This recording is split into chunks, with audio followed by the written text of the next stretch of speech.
Hello, welcome to Irish Football Fan TV. We're here with the League of Ireland show, and Paul, we're going to start with Rovers in Europe. Just to get it out of the way first, though, we're recording this on Sunday, and the Rovers match in Tala against Cork was postponed due to unplayable pitch conditions. So it was just the rain was too much for that to play. But you were at the match during the week, Rovers against Molde in the second leg in the Europa Conference League, and Molde came out 1-0 winners, but 1-1 in aggregate and ended up winning the game on penalties. So Rovers' tale in Europe comes to an end for this season. Yeah, it's sad. I really enjoyed that European run. I obviously got to experience a good bit of it. I travelled to a couple of away games. It was brilliant. I hope that more Irish teams can emulate that. I thought it was a really good showcase for the league. I thought it brought a lot of popularity to the league as well. And I think it was just it's a sad ending because I think that Molde were there for the taking. Especially if you look at the two ties, they played against 10 men for a large part of that. I mean, one game basically, the whole game in 10 men. I said that they would want to get a second goal. It might come back to haunt them, and it did, unfortunately. And then in the extra time, they obviously played that with an extra player as well. So I mean, they had an extra man for the guts of, I'd say, about 90 minutes. Yeah, like you said, in that first leg, I thought Molde were really poor, and as you say, there for the taking, and Rovers... After the sending off, they were, yeah. Yeah, they'll regret that they didn't score a second one, because I did actually think that Molde looked quite a lot better in the first half of the game in Tala. I know Rovers started on top, but then after 10 minutes, the goal comes, and it just happens with sort of a lapse in concentration, I would say, from a number of people at the back. The ball gets kind of played over pretty hopelessly over the top of the Rovers backline, and between kind of Pico Lopez and Lee Grace, no one goes and wins the header. The ball kind of bounces through. Lee Grace is looking to kind of shepherd it back to Ed McGinty in goal, who comes out, and I'm not sure if he was trying to catch it or if he was actually intended to punch it, but anyway, he fumbles the ball basically to Ekram, who's on the edge of the box, the captain from Molde, who I actually thought was very good on the night. Lively, yeah. Yeah, and he finishes it to make it 1-0 to Molde. And I did think Rovers grew into the game as the game went on. I thought they kind of livened up in the second half, and I'd say they actually played well in general across the two ties, just kind of one lapse in concentration that threw away the lead for them. Yeah, I think Graham Burke getting injured was a huge loss, because I thought that some of the moments and some of the stuff he was doing throughout the course of the game, he just showed his level, and he looked like he was carrying an injury throughout, but he was still just so good, so elegant, I would say, on the ball. His touches are beautiful. The way he plays football is it's lovely to watch. I think if anyone who just enjoys pure football, they enjoy Graham Burke. He's just a really good street footballer. He's really good at getting the ball in tight spaces and still keeping it and stuff like that.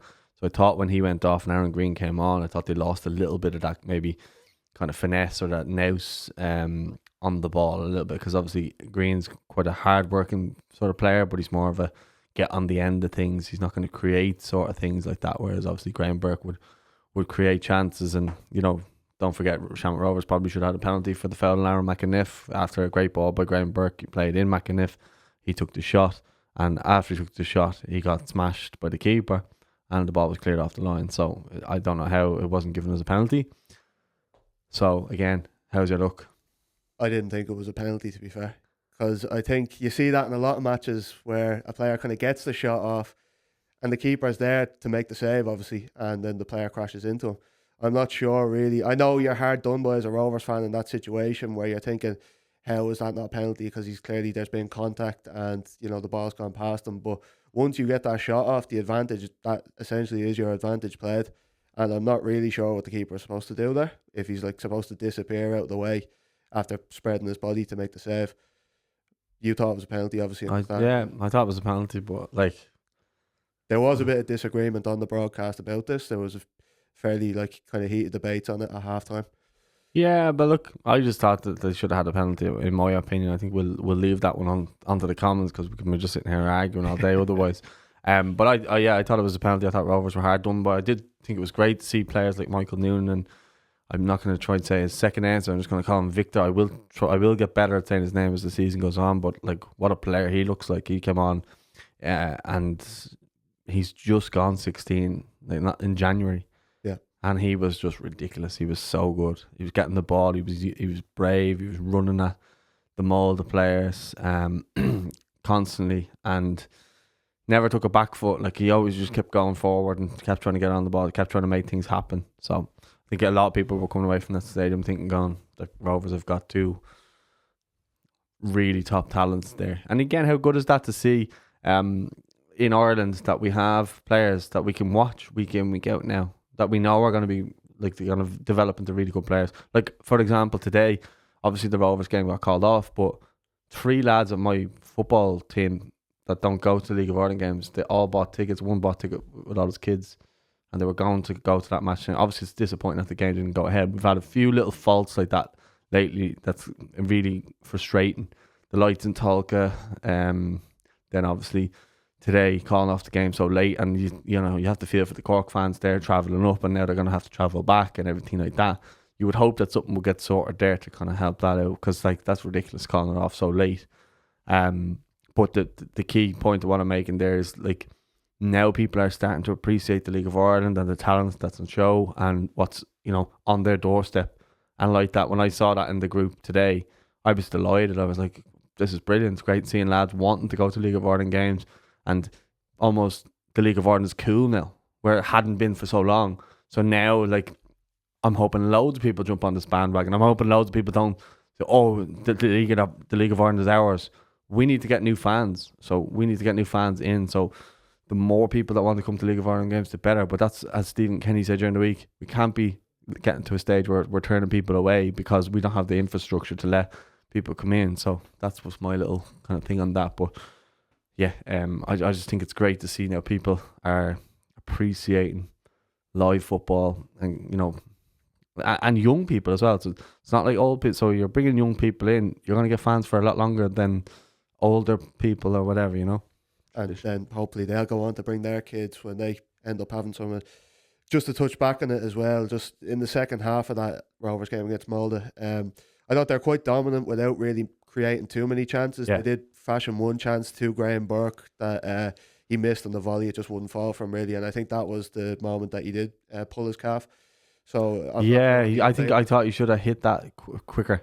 Yeah, he took an age to hit it, and then I know the chance you're talking about. Sorry. And just as the game went on, like you said, Victor Ojanvuna, who came on, getting better at it. So fair play. But look, we're going to have to get to know his name, because he seems like he's going to be one of their better players going forward. Like you said, only gone 16, and he looked the most likely when he did come on as extra time went on to get a winner or create a winner.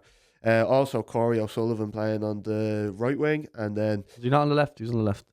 Oh yeah, Danny Grant was on the right wing. Yeah. He was good. Yeah, I thought he was quite good as well. And John O'Sullivan, who came on, another young lad who did quite well. But I do think, as good as these players are, and sorry, also Michael Noonan as well. And I know this isn't some groundbreaking thing, but he's an unbelievable player for 16. And I think, aside from Graham Burke, who I think is their best player, probably Rovers' best player at the moment, because he creates chances where he definitely is. But Jack Brown was fit. He was up there. It was good to see Aaron McAniff back, though. He looks back to his best. Yeah, but that was good to see as well. But I would just say, like, I know we touched on it last week, and as good as these players are, it is quite worrying, like, kind of how shallow Rovers' squad is looking at the moment. And I know that's only the start of the season, and that they've had 3 games in kind of a short space of time, meant to play tonight as well. But they'll be loving life that they had the game off tonight. Got with Chelsea on Friday, absolutely. you know. Yeah, and because they have a few injuries that they're looking to recover from.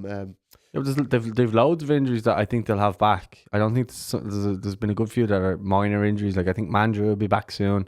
Gary O'Neill. They'll have a good few players back. Jack Byrne will be back. Rory Gaffney as well. Yeah, and he's just signed a new deal. So, like, they're gonna have players back. So I don't think their squad's as shallow as people probably think. It's just that they haven't been available in recent weeks, and maybe in the European run. Absolutely, yeah. At the moment, it just is, and that's a habit of just being so many games in such a short. Well, it's a shame, because obviously if Rovers had those players back, I think they'd have a way better chance of beating Molde. Yeah, I agree. Last week I said that Dublin was red and black. Unfortunately, Derry wasn't this week, because Bohs went and lost 1-0 to Derry in the Brandywell. Goal from Michael Duffy, which was incredible free kick, to be fair. I think that came in the 10th minute. Yeah, Derry winning 1-0 against Bohs. No surprise from Michael Duffy. he's their talisman. He's their go-to guy. He's the one that they depend on. He obviously scored against Shells the week before. He started the season well. Great player. He's been in and around near the Ireland squad a few times. So, no denying his quality or whatever. So, yeah, Derry, I mean, they'll obviously have wanted to bounce back after the Shells result, because I thought that was a poor showing for them. They've obviously signed a new centre half from Dundee United today, which I saw Dan McDonald tweeting, saying like it's kind of showing what wages the LOI can offer, that a player in the sitting fourth in the SPFL with Dundee United, that their club came out and do a statement, which I think you have there. Yeah, so apparently Dundee United weren't exactly too happy with Kevin Cole for signing with Derry. They said the club would like to put on record their disappointment at the reaching of this outcome. The player was valued member of the squad. However, the player and his representatives have made it clear that he will be unavailable for selection between now and the end of the 2024-2025 season. Yeah, I think they were saying basically he wouldn't play if they blocked the move. Yeah. So deadline day signing, I think for Derry today was him. So I've never really seen him at Dundee. I haven't been keeping tabs on him, but Derry have been missing a centre half, and Mark Connolly is a monster of a centre half. So if they can get someone to partner him, they will not be an easy team to come up against. They've got monsters up front and they've got monsters at the back, and they've got a great keeper in Brian Maher. So I think Derry fans would be delighted now that they've got that sorted, and think now that they'll move from there. Obviously, getting the win against Bohs, obviously with Bohs getting their result last week, it was a huge result to get a clean sheet as well. Yeah, and I think as good as Bohs were last week, I think they were just as bad this week. You mentioned Brian Maher. I don't know if he'll have an easier game all year, because I don't think Bohs really had a shot on target that I can remember. We did have a couple of chances. I think Lise Mousset missed a header in the first half. Conor Parsons missed a header in the second half as well as Sean Graham, who came on for his second debut for Bohs. He missed another chance. All on from Palace. Yeah. Really poor from start to finish. I thought Bohs played against the wind in the first half. Derry kind of controlled the game, and in the 10th minute, obviously we mentioned Michael Duffy, no better man to have over a free kick just outside the box. Made Bohs pay for that. After that, scrappy few moments where the two managers ended up getting sent off. Tiernan Lynch and Alan Reynolds, I think, squared up to each other on the sideline, which got them both sent off. And you're kind of thinking as the second half, as we enter the second half, Bohs with the wind, maybe get their foot in it a bit more and control it, but Derry just dealt with it so much better. And just to thought, it's not an excuse at all, because Bohs were terrible and deserved to lose, but I think it's just horrible to watch matches on that AstroTurf in the Brandywell. I flicked over to Pats versus Galway during the second half, and it's like a completely different game. It's like watching football in slow motion sometimes when it's on the Astro. I'm not sure what your thoughts are on. Yeah, I don't really like it. I think Rory Higgins has been a big advocate in trying to move away from the 5G pitches or 4G pitches, whatever you want to call it, with the Astros, and make it kind of grass. You see so many injuries that they had even last year. Derry, they had key injuries to players, and I think Higgins said like a big key point with that was the pitch. So look, if they can get away from it, it's the same as Dundalk. They've been using the same pitch for so long as well. So some of those players that play for Derry played with Dundalk, so they might be used to it. But me personally, like even when I play game football, like I hate playing Astro because it's just so tough on the body.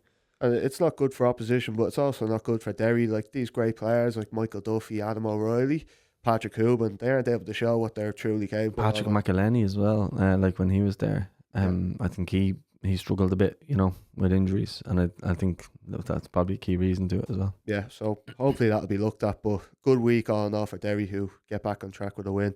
Moving on to the match I just said, Galway winning 2-1 against St. Pat's in Eamon DC Park. Pat started quite quick, but not long into the game, Galway got on top and scored a goal through Patrick Hickey, who got his second of the season. He kind of found himself in a bit of space outside the box and took a shot, which, to be fair, took a big deflection off Joe Redmond that took it over Joseph Anang. Should that be an OG? I'm not sure. Maybe it was going on target. I'm just messing. He would have said he would want the OG anyway. Exactly, yeah. But then shortly after that, in the 25th minute, he scored again. A beautiful cross by Asua on the right wing, and he rises up in the box with a header into the bottom corner, which was kind of a carbon copy of the goal they scored last week in in Cork, where it was across from Masua and Patrick Hickey header. So 2 goals from the American, who has 3 goals at the moment and is sitting top of the scoring charts in the League of Ireland. 5 minutes after that, though, Aidan Keena got a goal back for Pats, and what a goal it was. Probably the best goal so far this season. I know we're only 2 weeks in, but great goal where kind of a short cross in by Jake Mulroney, and great first touch to just pop it up, and on the spin, volley into the top far corner for Aidan Keena to get a goal back for Pats. And Pats kind of went on top for the rest of the game and had a ton of great chances, but it was only for a man of the match kind of performance from Brendan Clark, who pulled out a number of great saves for Galway that kept them in front. Come back to haunt his old club in St. Pat's. Yep. He's ageless, that fella in goal. It's unbelievable.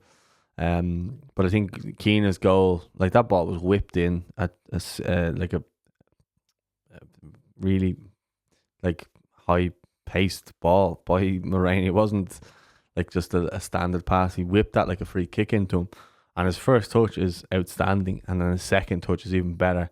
And the way it just sits up and the way he just strikes it, it's one of the best goals I think you'll see for a while. And you mentioned goal of the season. I think you do well to find a better goal in terms of a technique than that. So I've no doubt it'll be up there at the end of the season as one of the goals of the season, probably goal of the month. But again, he shown his quality, and I think a lot of the players dug deep as well for John Caulfield, because I think it was his mum's funeral on Friday as well. So he wasn't actually expected to be at the game, and then he was. He went to the game, and then they won. So huge for Galway and St. Pat's. It's been a frustrating start to the season for them, considering everyone was tipping them to be, myself included, probably the favourites this year. Yeah, so as you said, great start to the season for Caulfield's men, unbeaten. 4 points out of 2, only 1 out of 2 for Pats. Would you be concerned about that going forward? They have a really strong squad, but I know Stephen Kenny was really frustrated, it seemed, after the match at not being able to take them opportunities. I wouldn't say so. I would say more so it's early days in the league, and as we've seen, especially since like the last few years, you can start the season slowly and then finish like a train. Rovers have done it. Dundalk done it, notoriously as well. And I think that Pats wants to get a bit of a flow going, and they're consistently back in about 3 or 4 weeks. I'd say they'll be back to the level that they were at towards the back end of the last season under Kenny. So I think traditionally kind of his sides take a little bit of time just to get up to the sharpness that they probably need, because you said there about them just missing chances. I mean, they've got quality players all over the pitch. Forrester, Keena, Melia, Mulroney. Did I say Forrester already? Yeah. Yeah, so good you named him twice. And then you've got Brandon Kavanagh. So they've class players. Joe Redmond, I think, is one of the best centre halves in the league. I think he's outstanding. I think Bagley actually played very well against Barry Galway. Bagley, yeah. So look, they've quality all over the pitch. I've no doubt that they'll start getting a run of games, and they'll start hammering teams, I think, as well. Yeah, I wouldn't be surprised if that happened, but only thing I'd be concerned of if I was a Pats fan is kind of, you mentioned that great run they went on at the end of the season. Their slow start kind of came back to haunt them at the end of the year when, it left them just short. Yeah, but I don't think it's the slowest last season. No, definitely not. I can't see Stephen Kenny getting sacked. Anyway, moving on to your Shells, who got a 1-0 win away to Waterford, continuing their winning streak. So 2 wins out of 2 for Shells. They started on top, and kind of 14 minutes into the game, Mipo Odubeko scores a goal in the box, but it came from Sean Boyd, who kind of danced down the right wing and squared the ball to Mipo, continuing that great connection that they've had to start the year. You say it's a great connection because Boyd plays the Mipo. I don't think that Mipo was doing that quite a lot last week. You could see Sean Boyd very frustrated with him. Obviously, he really likes him and sees the quality he has within him. But I love seeing players like Mipo coming back and, loving the football again. You can see he's really enjoying it. And I think he's going to have a brilliant season. I'm hoping that he can stay injury-free and show what he's all about. And look, if he does well, the likelihood is he's not going to stick around long. He'll be back in England or somewhere else before we know it. I think if he continues as he's going now. It's still very early. Like he could go now the next 4 games without scoring a goal, and we'd be like, oh well, that was short lived. But their partnership, as you say, looks very good. Boyd, like you kind of look at the back end of last season to now. I know maybe I'm biased, but I don't see a player who influences games as highly as he does, whether he's scoring or assisting. He's a big game player now, and I think he's becoming one of the best strikers in the League of Ireland. I think he's top 3. Yeah, I'd say he's right up there. And I know what you mean with Mipo. It seems like kind of every time he gets on the ball, it's going to end. The attack is going to end with him, whether it's a shot or a cross or whatever. But look, if he keeps on scoring goals, I'm sure he'll be happy with that. Well, you can see by the celebration as well. Like Boyd grabbed them and said, like, you could see that he does love him, and I think that partnership will blossom. York and Cole. What's it? York and Cole. Question mark. Long way to go for that now. But the rest of the game, it was like quite comfortable for Shells. Waterford did have a couple of chances. I mean, Porrigammon, just his quality, can kind of create chances where there isn't one, and just kind of spring counters and just his quality on the ball and kind of finishing, that has to be a threat. But for the most part, Shells were pretty dominant in this game, and it ended 1-0, but it really could have been more. And in the 61st minute, there was a red card for Burke, I believe. Bad tackle on Evan Caffrey. So comfortable enough win for Shells, and 2 wins out of 2. They're looking quite good. I don't think it was as comfortable as you say, because before the red card, I'm sure Waterford had a chance and they came close. So they gave Shells a little bit of a scare. There was one moment where it was like pinball around the box, and there was some claims for penalties or whatever, but I don't know if there was. That was really their only kind of proper chance. Yeah, I think once they went down to the 10 men, you kind of knew. And Damien Duff and Key Long had a spat on the side, and it wouldn't be like Duffer to get in a spat with other managers or whatever. But he just does that to be kind of how would I say. That's just him during the game. He's just intense. I get it for the 90 minutes, and afterwards, I'm sure he's all right with them. Like, you know what I mean? It's like I'm like that on a football pitch. I'm a horrible opponent to play against, but at the end of it, it's just like, sorry, it was just part of the game. And I think that's just like that with him, because I saw Rory Higgins coming out and saying I'm Virgin last week after the Derry and Shells game, and saying like, yeah, we had our moments. We were like, I'm friends with him. We work together and stuff like that. And if I was angry at him, I wouldn't be angry at him for too long. Yeah, and you'd know he was a product of Jose Mourinho in a lot of ways, like with his management style. But it works for Shells, so you'd hope that would continue. Anyway, moving on to the last match. As I said, only 4 League of Ireland matches because the Cork Rovers game was called off. But Drogheda winning 3-0 at home to Sligo.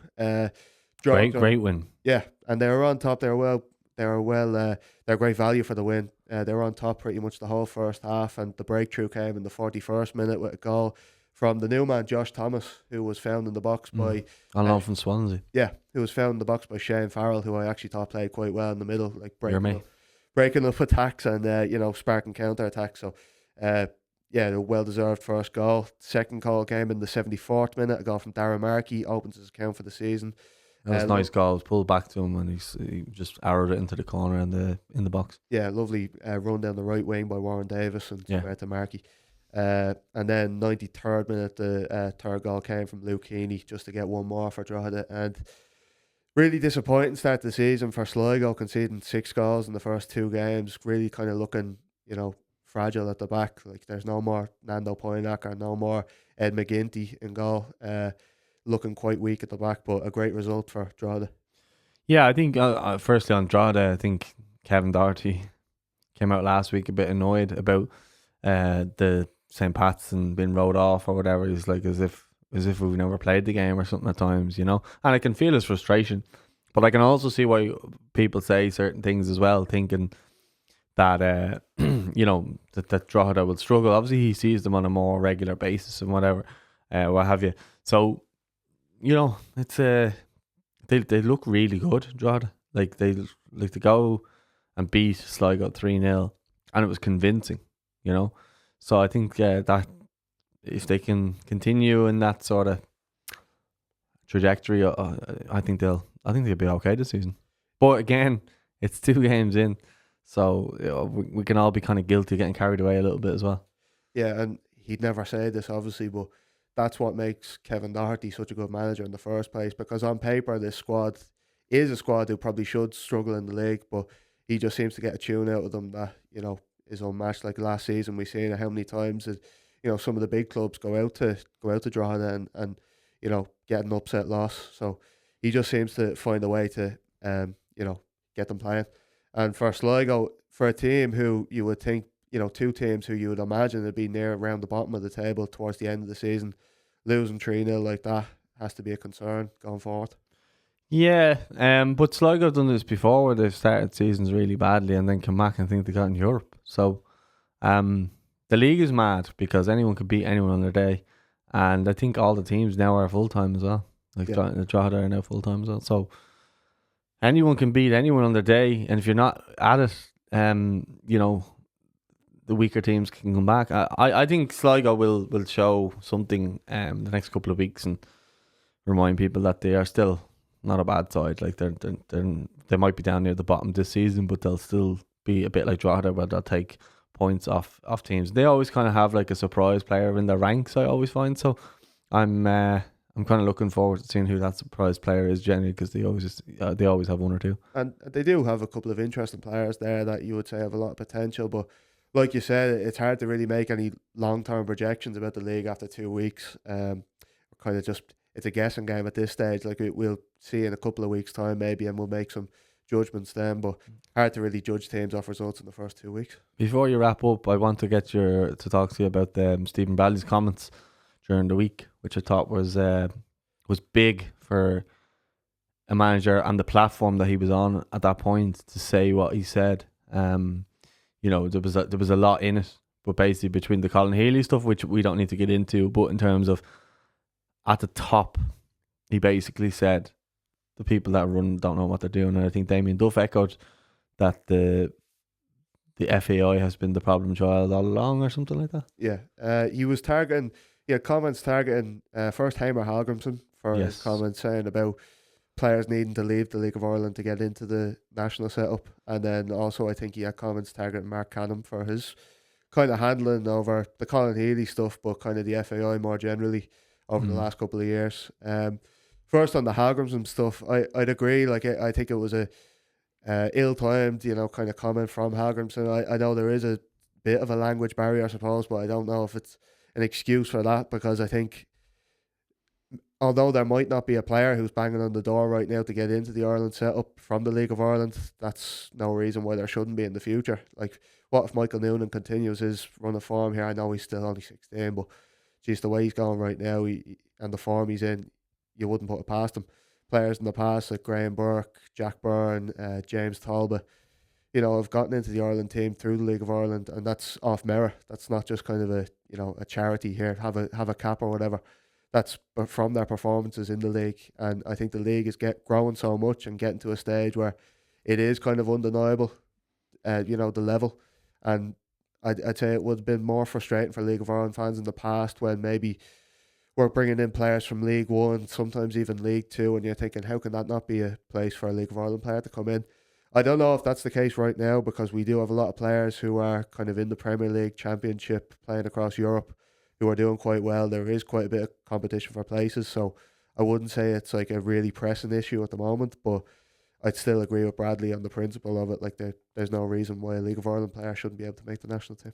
I think it's reaching European group stages on a more regular basis would change that narrative, but the fact of the matter is it's not been a very regular thing. I think Stephen Bradley's overall point is correct, but I think in the grand scheme of things at the moment, Hallgrimsson has a bit of a point that players, but like then you look at players and they go to like Neil Ferrugia gone to like Barnsley, and Dara Byrne's gone to like Grimsby, and kind of leaves a sour taste in my mouth anyway, that like good players leave for really low level clubs, where I'd obviously like to see them go higher, and maybe that would be the case going forward. But when you look at the